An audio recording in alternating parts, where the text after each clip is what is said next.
नमस्कार, मी नाना हिरे आवाज news Marathi channel मध्ये आपलं सर्वांचं स्वागत करतो.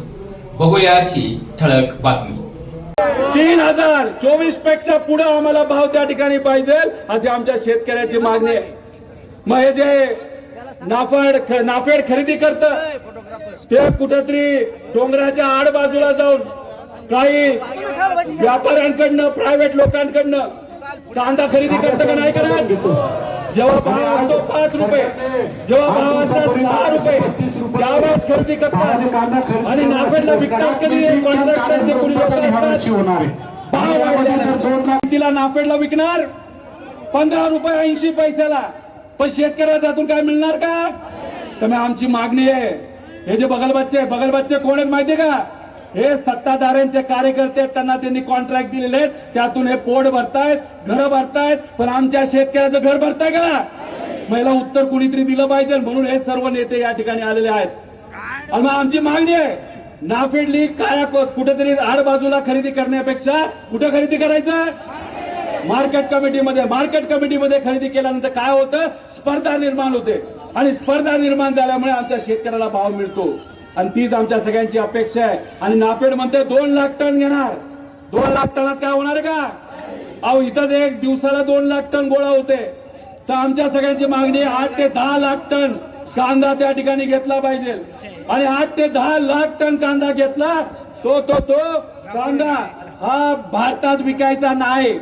हा कलकत्ता इलेक्शन आहे का, महाराष्ट्रात इलेक्शन आहे का, पण आलो ना तुमच्यासाठी का. खऱ्या अर्थाने सामान्य लोकांच्या पाठीमागे भक्कमपणे उभा राहण्याची भूमिका आमच्या नेत्यांनी आम्हाला सांगितली आणि त्या दृष्टिकोनातून तुमच्यासाठी इथं आलेलो आहे. त्यामुळे हे जे काही सावलीत बसलेले लोक आहेत, पेट्रोल पंपाचे इथं बसलेले लोक आहेत, त्यांना मला सांगायचे, अरे तुमच्यासाठी हा लढा आहे. तुम्ही त्या शेतामध्ये राबता, उन्हामध्ये राबता आणि आता जर सावलीत बसला असाल तर तुम्हाला न्याय कसा मिळणार. तुम्ही जर रस्त्यावर आला नाही, तुम्ही जर लढला नाही, हे सरकार तुमच्याकडे बघणार सुद्धा नाही. एवढं मोठं आंदोलन इथं सुरू आहे, पण सरकारचे तिन्ही पक्षाचे प्रमुख नेते आता काय करतात माहितीत का. आता MLCचं इलेक्शन आहे, कोणाला कुठलं तिकीट द्यायचं, कोणाला कुठं बसवायचं, घोडे बाजार कसा करायचा, नगरसेवक किती रुपयाला विकत घ्यायचे, जिल्हा परिषद सदस्य किती रुपयाला विकत घ्यायचे, अशी चर्चा मुंबईमध्ये तिथं चालू आहे. मग तुम्ही मला सांगा, त्या मुंबईतल्या चर्चेतून तुमचं भलं होणार का नेत्यांचं भलं होणार. मग नेत्यांचं भलं होणार असेल तर मग कुठेतरी विरोध आणि आपण त्या ठिकाणी रस्त्यावर आलं पाहिजे. आणि मी ठामपणे सांगतो, तुम्हालाही सांगतो, तुमच्या मुलांनाही सांगतो, मजुरांनाही सांगतो, मजुरांच्या मुलांना पण सांगतो की आज जर आपण आपल्या हातामध्ये हा लढा घेतला नाही, या सिस्टमच्या विरोधात आपण लढलो नाही, तर येत्या काळामध्ये आपल्याला कुणी त्या ठिकाणी वाचवणार नाही, अशी परिस्थिती या महाराष्ट्रामध्ये येईल. त्यामुळे 1,000 आले, आसपासचे 2-3 हजार लोक आले, पण आपले 6,000 लोक या प्रशासनाले, पोलीस प्रशासन याने ठिकठिकाणी, कुणी मोटरसायकलवर येते, कुणी गाड्यात येते, कुणी दुसऱ्या फाट्यावर अडकले, असे 6,000 लोकांना आपलं थांबवले. मग आपला आवाज दाबला जातोय का नाही जात. पोलीस प्रशासन चांगलं असतं, सगळेच खराब असतात असं नाही, पण काही लोक हे चुकीचे असतात. त्यातले जे कोणी चुकीचे आहेत त्यांना मी सांगतो, आम्ही सर्व नेते सांगतो, आमच्या लोकांना लगेचच्या लगेच त्या ठिकाणी सोडवा, नाही तर हे सगळ्या गोष्टी तुम्हाला महागात पडतील. आणि मला असं वाटतंय, हे शासन, हे प्रशासन हे कुठेतरी आपल्याला हलक्यात घेते. मग हलक्यात घेत असेल, तुमच्या जीवन मरणाचा प्रश्न असेल तर मग काय करायचं. हे जर सरकार हवेत गेलं असेल, जर हवेत जाऊन आपल्याकडे दुर्लक्ष करत असेल, तर मग काही ठराविक आता काय करायचं सांगा.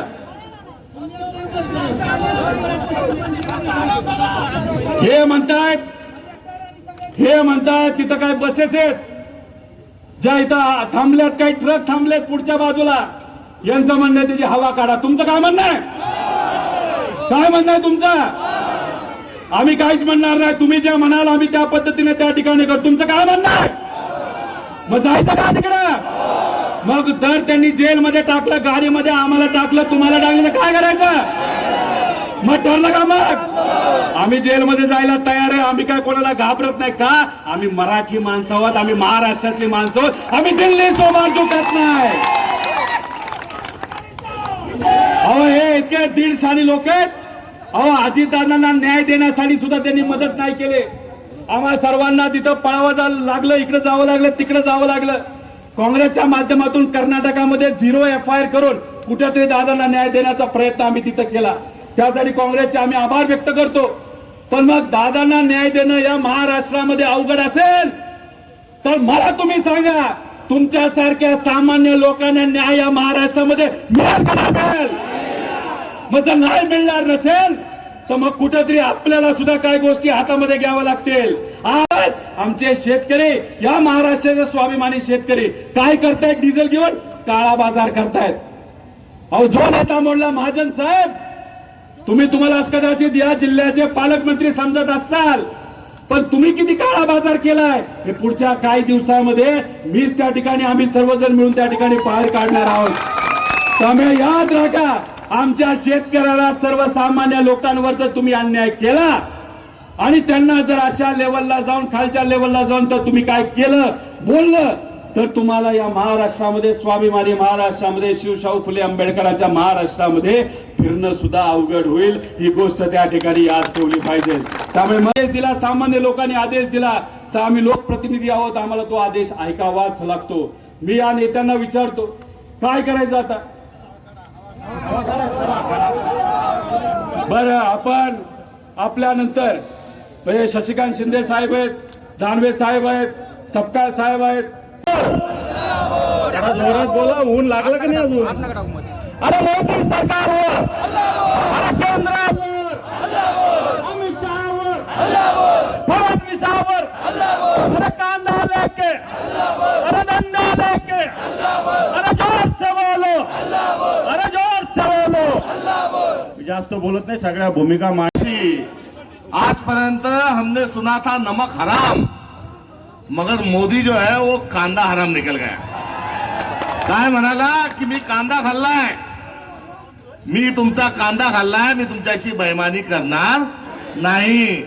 बेईमानी म्हणजे इमानदारी का बेईमानी? पहा किती बेईमानी केली. मोदी जेव्हा पंतप्रधान झाला, मनमोहन सिंग साहेब गेले, तेव्हा कांद्याचा भाव काय होता? 3000, 2014. आज काय? हरामखोर म्हणायचं, कांदाखोर म्हणायचं, बेईमान म्हणायचं, नालायक म्हणायचं का त्याला बोटर खेटर घेऊन दाखवायचं? हा एक अत्यंत संतापजनक प्रश्न आपल्या सगळ्यांच्या समोर आहे आणि तोच उद्रेक या निमित्तानं आहे.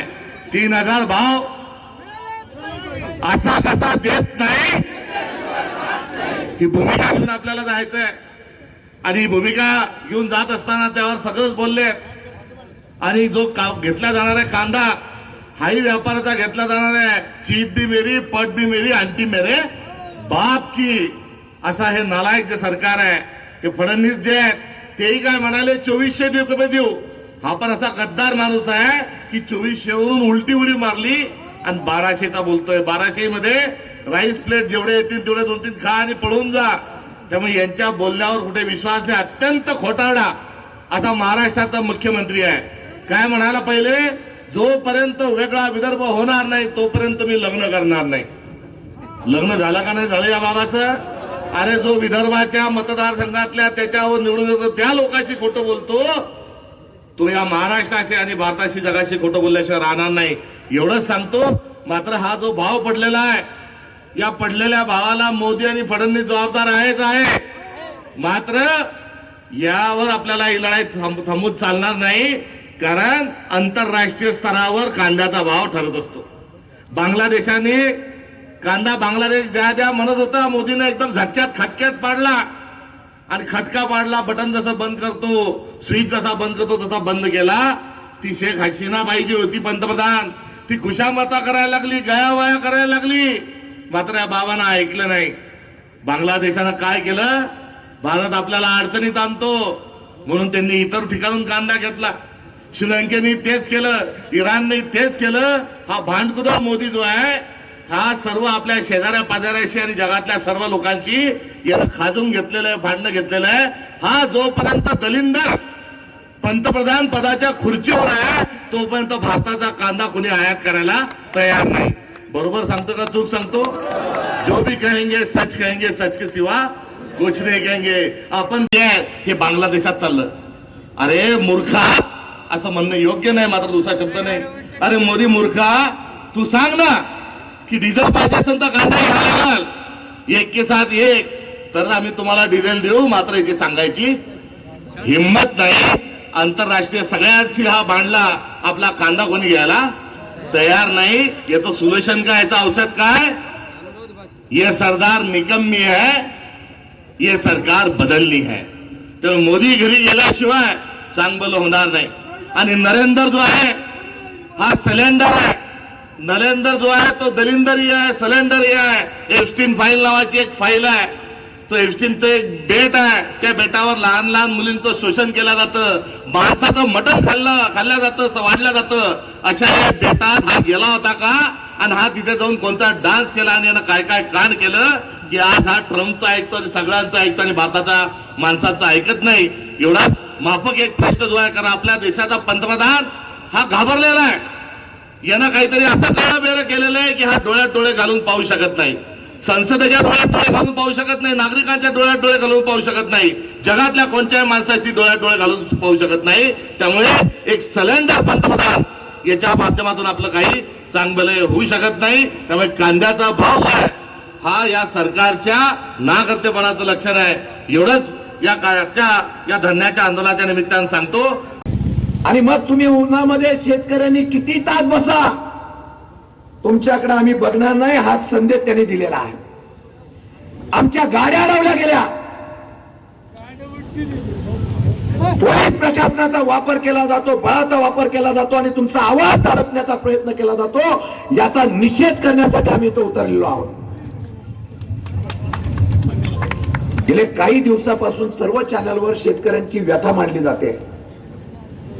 ही विधान परिषदेचा आता बाजारभाव फुटला जातो, पण शेतकऱ्यांचा बाजारभाव फुटला जात नाही, हे दुर्दैव आहे.